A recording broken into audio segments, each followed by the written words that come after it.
You know, every great hero needs an even greater sidekick. They were the comic relief, the loyal friend, and let's be honest, sometimes they were the ones who actually got the job done. From the bumbling buddies to the unsung heroes, we're counting down the 7 most iconic cartoon sidekicks of the 70s and 80s. A few of them will be no-brainers, but I promise you our number 1 pick might just catch you by surprise. Kicking things off at number 7 is a choice that might already have half of you furiously typing in the comments section. Yep, we're starting this list with the one, the only, Scrappy Doo. All right, Shadow Creature, you're dealing with Scrappy Doo now. Prepare to splat! Scrappy was brought in back in 1979 to inject some new energy into the Scooby-Doo franchise. And whether you loved him or hated him, you cannot deny his impact.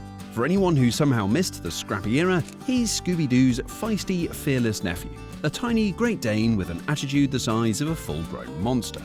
While Scooby and Shaggy would bolt from a creaky floorboard, Scrappy would be looking for a fight, paws up, yelling his famous catchphrase, "Puppy Power!" Ta-da-da-da-da-da! Puppy Power! Let's be real here. The kid was a walking liability.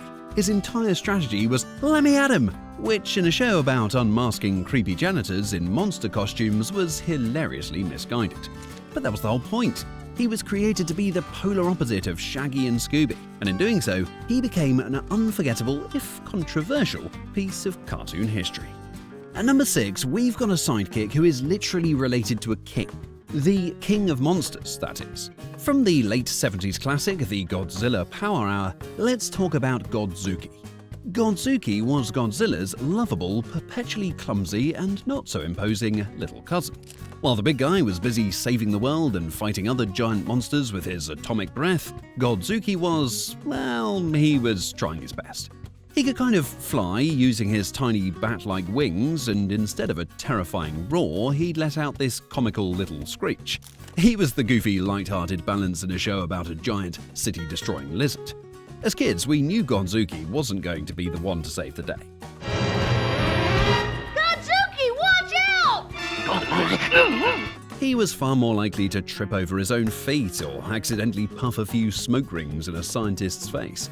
But that was his charm. He was loyal, he was cute, and he was completely and utterly harmless, making him a perfectly memorable 70s sidekick.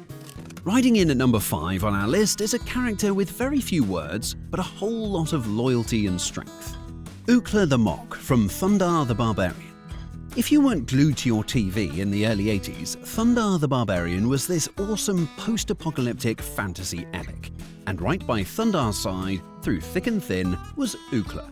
A fierce, lion-like beast man, Ookla was the muscle of the group, a powerhouse who mostly communicated through growls and the occasional shouting of his own name.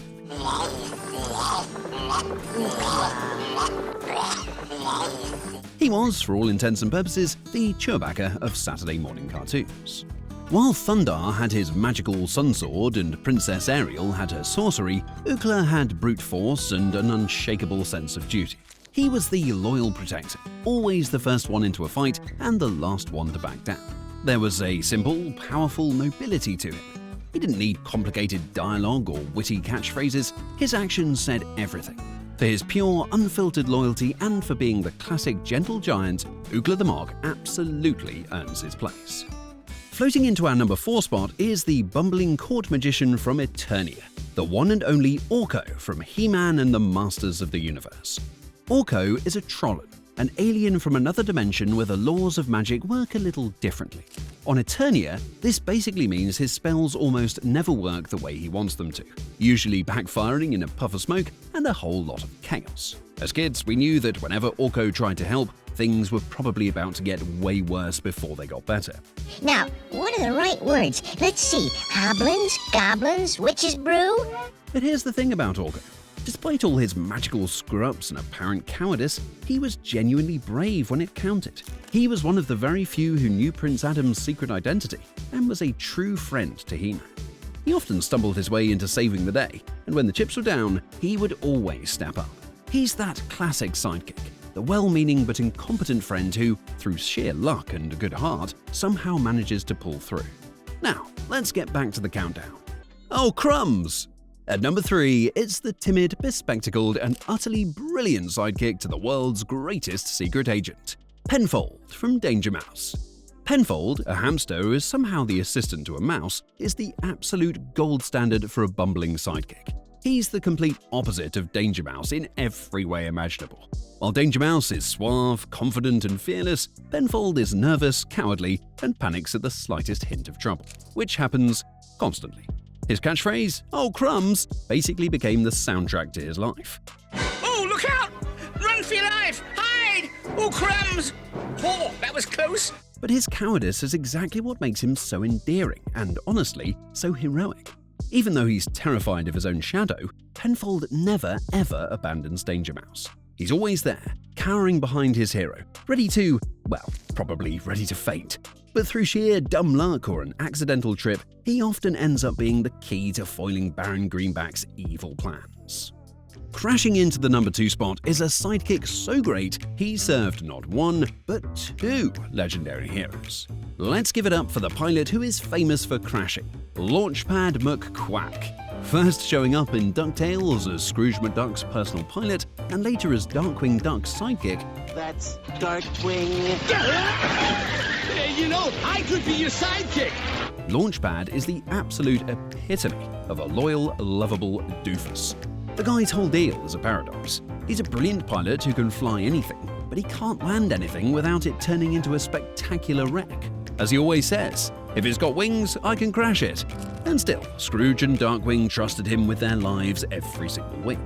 What makes Launchpad so special is his unshakable optimism and his heart of gold. He's never down for long, and his loyalty to his friends is as reliable as his inability to find a runway. And now, for the moment you've been waiting for, our number 1 greatest sidekick of the 70s and 80s. But for this top spot, we couldn't pick just one, because you simply can't have one without the other. The ultimate sidekick duo, Scooby-Doo and Shaggy Rogers. Okay, I can hear some of you now, but they're main characters. And you're not wrong. But really think about their role in Mystery Inc. Fred is the leader, Daphne is the damsel-turned-specialist, and Velma is the brains. So what are Shaggy and Scooby? They're the designated bait. They are professional cowards whose only motivation is a sandwich tall enough to be a skyscraper. In almost every single episode, they serve as the reluctant, food-crazy sidekicks to the actual mystery-solving mission. Their dynamic is what has carried this franchise for decades. They're bound by 2 simple things: their absolute terror of anything spooky and their bottomless appetite. Oh, Shaggy, this is no time to get scared. Any time is a good time to get scared. They are pure, unfiltered instinct. They represent that little voice in all of us that would much rather be eating a pizza than chasing a ghost through a haunted amusement park. Their friendship is the true heart of the show. They're cowards, sure, but they are always cowards together. They are loyal to each other above all else, and in the end, they always accidentally stumble into the one clue that cracks the whole case. For being the most iconic, lovable, and enduring pair of scaredy cats in TV history, Shaggy and Scooby-Doo are, without a doubt, the greatest sidekicks of the era. But hey, this is just our opinion, and I know you've got your own. Who did we miss? Who would be in your number 1 spot? Drop your list in the comments below. We really do read them all. Thanks for watching, and we'll see you in the next one.